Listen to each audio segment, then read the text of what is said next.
Abbiamo un messaggio quindi dal partner della manifestazione Admor. Gli organizzatori e gli atleti sostengono la donazione di cellule staminali a beneficio dei pazienti in attesa del trapianto di midollo osseo. Alcune volontarie appunto di Admor sono presenti all'ingresso dell'impianto per dare informazioni su come diventare donatori e donatrici di sangue cordonale.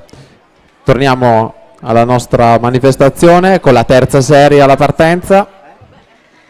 Alla 1 Lucrezia Rossi, alla 2 Benedetta PT, alla 3 Giada Della Dora, alla 4 Maddalena Tibaldo, alla 5 Matilde Zandegnu, alla 6 Alessia De Luca, alla 7 Zoe Cavinato, alla 8 Valentina Morassutti.